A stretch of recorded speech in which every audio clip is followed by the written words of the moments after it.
ወይዘሮ ሜላት በድንገት እርግብ መጣችና የወይዘሮ ሜላትን ጌጣጌጥ በሙሉ ወርቆችን ስታስረክባቸው በጣም ደነገጠች።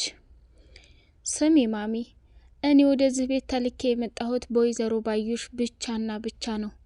በሰዓቱ ደግሞ አናትሽን በብርጭቆ ብላ የጣለችሽ ባዩሽ ናት። እስከ ዛሬ ድረስ ተደብቄ ራሴን ማጨናነቅ አልፈልግም። ስትፈልጉ አሳልፋችሁ ለፖሊስ መስጠት ትችላላችሁ ብላ እውነቱን ስታፈርጠው፣ በስተመጨረሻ ወይዘሮ ሜላት በጣም ደነገጠችና ወይኔ ጉዴ፣ ለካ ከጅብ ጋር ነው እንዴ የነበርኩት? እንደዚህ ያደረጋችሁኝ እናንተ ናችሁ እንዴ? ብላ እንደገና ጨለለች። እማማ አስቴር የፈራሁት ነገር መልሶ ደረሰ። ይህች ባዩሽ የምትባል ልጄን ለማጥቃትና ልጄን ለመግደል ሆን ብላ እንደተነሳች አውቃለሁ። በስተመጨረሻ ልጄን እንደዚህ ያደረገችው እሷ ናት እንዴ? ብላ እርግብም የተፈጠረውንና ስታደርገው የነበረውን ነገር እውነታውን ተናገረች። ሀና በጣም ደንግጣ ፍጥጥ ብላ እርግብን እያየቻት ነበር። የሌባ አይነ ደረቅ መልሶ ልብ ያወልቅ አለች። ወይዘሮ ሜላት አሁንም ላይ ስላልነቃችና ማስታወስ ስላልቻለች በጣም ግራ ተጋብታለች። ሀንዬም ቢሆን አባቷን ትታ እንክብካቤዋን ከወይዘሮ ሜላት ጋር አድርጋለች። ወይዘሮ ሜላት የመጨረሻ ጥያቄዋ ለባዩሽ ምን ሆነ? እኔ ምልሽ ባዩሽዬ፣ ይችን ሀና የምትባለው ልጅ ታውቂያታለሽ እንዴ? ብላ ስትጠይቃት፣ እንዴ ሜሉ ምን ሆነሻል? ሀና ማለት እኮ የዚህ የቤት ሰራተኛ ናት። እንደ ዋናው አንቺ ደህና መሆንሽ ነው። የተረፈውን ደግሞ ወደፊት ታየዋለሽ። እኔ መስፍን ምንም ነገር አትናገሪ ብሎኛል። አንድ ነገር ብናገር እናቴ ድሮም ቢሆን አጥምዶ ይዞኛል። ሌላ ችግር መፍጠር አልፈልግም አለች። ከዛ ወይዘሮ ባዩሽ ደግሞ ወይ ጉድ፣ ጉድሽን አልሰማሽ? ገና ወደፊት ብዙ ነገር አደርግሻለሁኝ። አሁንማ ምንም ማለት አልፈልግም ብላ አለች። አቶ መስፍንም ባዩሽን ሳሎን ላይ ቁጭ አድርጎ፣ ስሚ ባዩሽ፣ ሜላት እንግዲህ ብዙ ነገር ማስታወስ አትችልም። በተለይ ስለ ሀናና ስለ እርግብ ከጠየቀችሽ ምንም ነገር እንዳትመልሽላት። ምክንያቱም አሁን ላይ ዶክተሮቹ የሚያስደነግጥም ሆነ ከባድ ነገር መስማት የለባትም ብለዋል። ስለዚህ ይሄን ነገር ብትሰማ ደግሞ የሚፈጠረውን ነገር አስቢ ብሎ አለ። በጣም ግራ ተጋባትና ባዩሽም ደግሞ አረ ምን ቆርጦኝ መስፍኔ፣ እኔ ምንም አልልም፣ እሷ ብቻ ደህና ትሁን እንጂ ብላ አለችው። በስተ መጨረሻ እንግዲህ መስፍን ከወጣ በኋላ ከዛ ወይ ጉድ፣ እኔ አሁን ላንተ ሚስት ብናገር ባልናገር ስለ እርግብና ስለ ሀና እኔስ ምን ሊያደርጉልኝ እንዲህ ነው ብዬ ላታለሁ ብላ ማሽማጠጥ ጀመረች።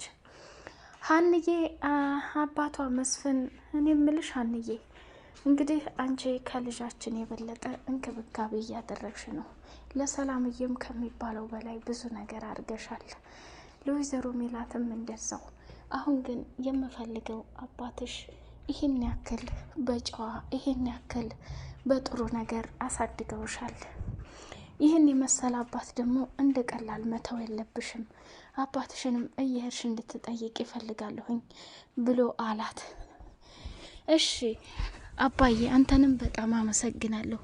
ይህን ያክል ስላሰብክልኝ በጣም ደስ ብሎኛል ብላለች። ሰላም ሰላም፣ ውድ የተከበራችሁ የቻናሌ ቤተሰቦች፣ እጅግ በጣም ተወዳጅና ጉጉት የምንጠብቀው የኖላዊ ድራማ እንደቀጠለ ይገኛል። ወይዘሮ ሜላት ጉዷን ሰማች። ወርቋንና የሰረቀችውን ጌጣጌጥ እርግብ ሰተት ብላ መታ ስታስረክብና ስትሰጣት በጣም ደንግጣለች ማለት ነው። ሀናም ደግሞ እንዴት እንዲህ ሊሆን ይችላል? ጭራሽ እትዬን ድብድባ መሄዷ ሳያንስ ወርቅ ዘርፋ ነው እንዲህ ሄደችው ብላ አለች። ባዩሽ ሀናን አገኘቻትና እኔ ምልሽ የኔ ልጅ ምንድን ነው እየተፈጠረ ያለው ነገር? አንቺስ የሜላት ስመም እንዴት እያየሽው ነው አለቻት። እትዬ እኔ ልጃቸው መሆኔን ወደፊት የሚታይ ይሆናል። እርግብ ግን የመጣችው ለሌብነት ስለሆነ እትዬን እንደዚህ ደብድባ ሄዳ ይሄው ልም ብላ ነው የቀረችው። እኔ ግን አሁንም አለሁኝ ወደፊትም አለሁኝ ብላለቻት።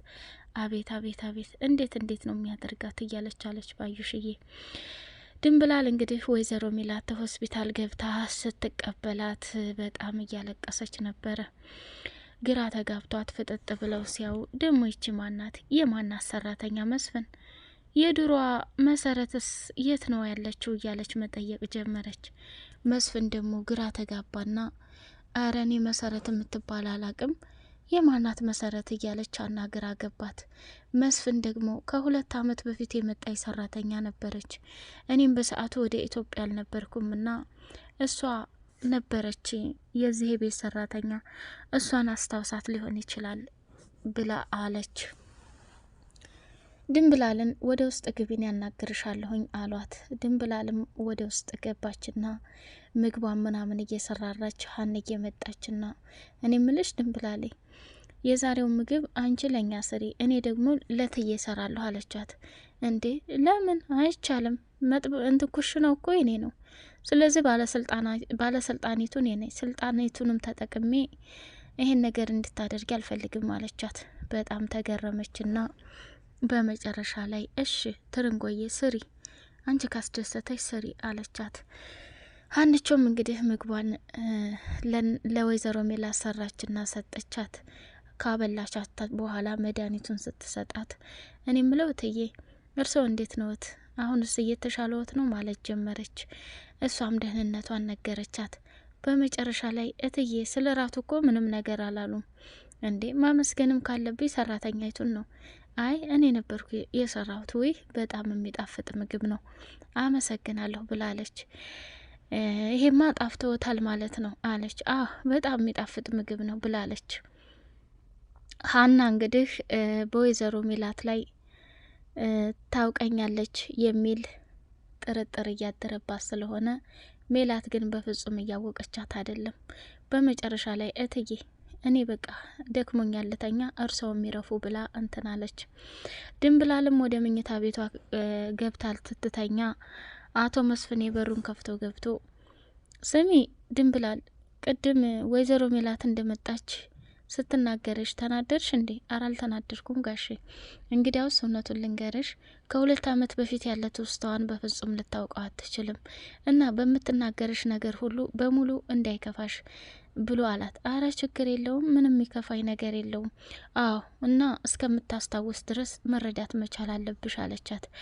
ወይዘሮ ባዩሽ እንደለመደችው ገባችና ወደ ክችን ድንብላልን ስሚ፣ እዚህ ቤት ምን እየተወራ ነው ያለው? ምን አዲስ ነገር አለ? ከእስከ ዛሬው የበለጠ ለውጥ ላይ ትኩረት ማድረግ አለብሽ አለቻት። እንዴ ምን የተለየ ነገር አለ? አሁን እየተወራ ያለው ስለ እትዬ መታመን ብቻና ብቻ ነው አለቻት። ወይኔ ጉዴ! እንደዛ እስከሆነ እውነቱን ልንገርሽ፣ አሁን የበለጠ ነቅተሽ መስራት አለብሽ። የሚወራውን ማድረግ የሚፈልጉትን እያንዳንዱ እያዳመጥሽ ትነግሪኛለሽ። አይ ምትይ ከሆነ ሲጣርጌ ነው ምዴፋሽ አለቻት። ከዛ እንዴ አሁንስ አልበዛም እንዴ? እኔ ነገር ወደ ወዲህ ማለት በጣም ሰልችቶኛል። እንግዲያውስ አሳይሻለሁ ብላ ባዩሽም ዘወር ብላ ወደ ሳሎን ተቀመጠች።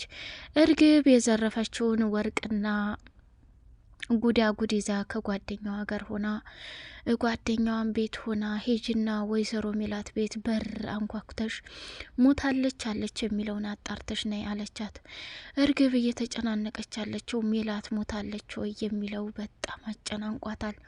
ጓደኛዋም ደግሞ ወይዘሮ ሜላት ቤት ሄዳ ስታጣራ ምንም ነገር እንደሌለ ደግማ ነገረቻት። እርግብ አንድ ጥያቄ ልጠይቅሽ፣ አንቺ የማታውቂው ነገር የሰው ነፍስ ነው እንደገለሽ የመጣሽው አለቻት። አረ አይደለም፣ ምንም ያደረግኩት ነገር የለም። አክስቴ ብዙ ነገር አድርጋለች። ስለዚህ ተደብቄ ቢሆን አካባቢውን ማየት አለብኝ አለች።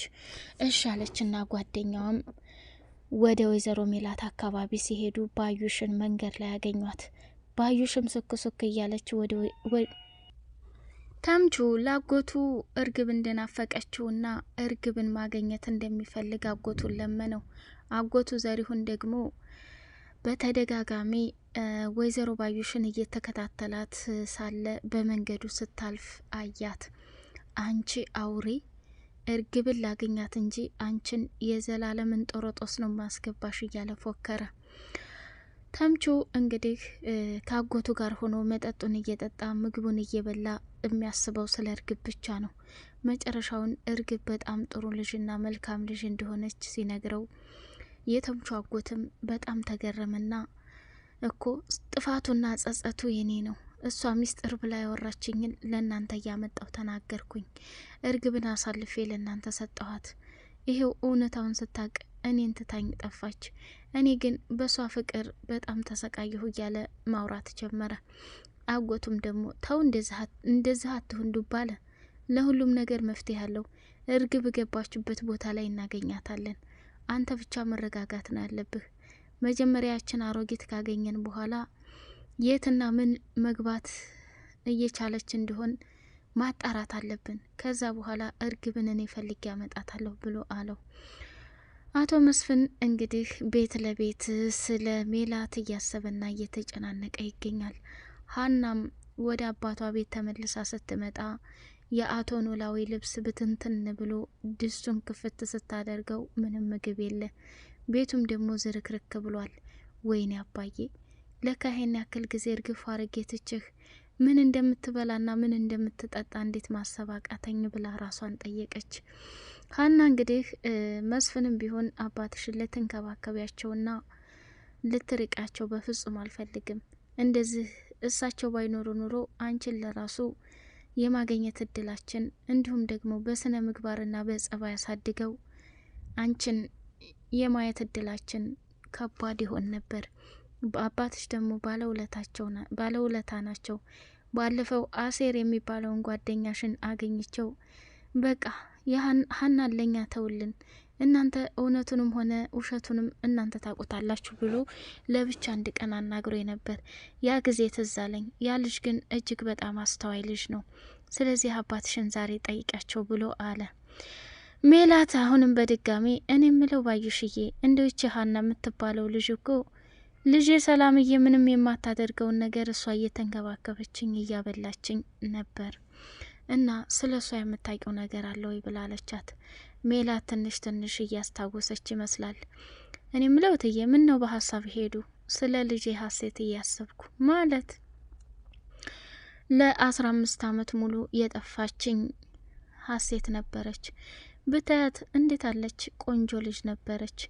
ሰላምዬ አሁን ሌሊት ትገባለች፣ ሌሊት ትወጣለች። እሱም ጊዜዋን የምታሳልፈው በመጠጥ ነው። በምናሴና በሰላምዬ መካከል የተወለደች ልጅ ነበረች። እርግጠኛ ነኝ አገኛታለሁ። እሷ ልጄ ደግሞ በጣም ጠንካራና ጎበዝ ናት። ቁንጅናሽስ ከየት የመጣ ነው? አባትሽስ እንደው እየገረፈ ነው እንዲያሳደገሽ ብላ ስትላት፣ ሀና ደግሞ በጭራሽ እኔ አባቴ አንድ ቀን መቶኝ አያውቅም። የሚጠቅመኝና የሚጎዳኝን ነገር ግን በተደጋጋሚ እንድተው ይመክረኝ ነበር። ለዛ ነው ትዬ አባቴ በጣም ጀግና ነው ለእኔ ብላለቻት።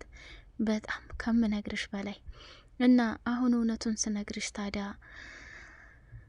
ቁንጅና ውስጥ ከየት የመጣ ነው ብላለቻት።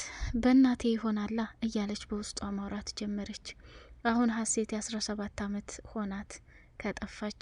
እኔ ልጅሽ ሀሴት ነኝ ብዬ ብላት ከቶ አምና ትቀበለኝ ይሆን እያለች በውስጧ ማውራት ጀመረች። ሀና ምን ነው በርቀት ሄድሽ? ሀሳብ ገባብሽ እኮ አለቻት። አረ በጭራሽ አልገባብኝም እትዬ፣ ወደዚሁ ነው እያሰብኩ ያለሁት ብሉ እያለች ወሬውን እንደገና ቀየረችው ማለት ነው። ሀና እንግዲህ አባቷ ቤት ሄዳ ልብሱንም ምኑንም እያጣጠፈች ሳለ ተምቹ በድንገት መጣና እንዴ ሀንቾ አንቺ ብቻ ነሽ እንዴ? ፋያውና ጆሮ ሴት ሄደው ነው? እኔ ምን አውቃለሁ? በድንገት ስመጣ ቤቱ እንደዚህ ተዝረክርኳል። አባዬ ለካ ብቻውን ሆኖ ተጎድቷል እንዴ ብዬ ራሴን ጠየቅኩ አለች። ከዛ አራት አስቢ እንዴ እኔም እኮ አሁን የመጣሁት እነሱን ልጠይቃቸው ነበረ። አጎቴ ብር ሰጥቶኝ ምግብ ቤት ይዣቸው ልህር ነበር እያላለ። አይ ችግር የለውም እኔ ምግብ ልብስ ስራና እነሱ ካልመጡ አብረን እንበላለን ብላ አለችው። ተምቹም ደግሞ እሻለ ማለት ነው። ከዛ ያች እርግብ የምትባለው ሴትዮ አልተገኘችም? እናትሽስ እንዴት ናት እያለ ጠየቃት። እንዴ ስለ እርግብ አንተ ታውቃለህ እንዴ አለችው። አረ እኔ አላቅም ብሎ ቀየሰባት ማለት ነው። ሀንዬ አሁንም መንከርፍፏን አልተወችም። ወይዘሮ ሜላት እንግዲህ አንዳንድ ነገሮችን ለማስታወስ እየሞከረች ትገኛለች። ባዩሽም ከባድ ተንኮል እዛ ቤት ለማሳረፍ ከቤት አትጠፋም። በቀጣይ ፓርት እስከምንገናኝ ሰላም አለይኩም ወራህመቱላሂ ወበረካቱ።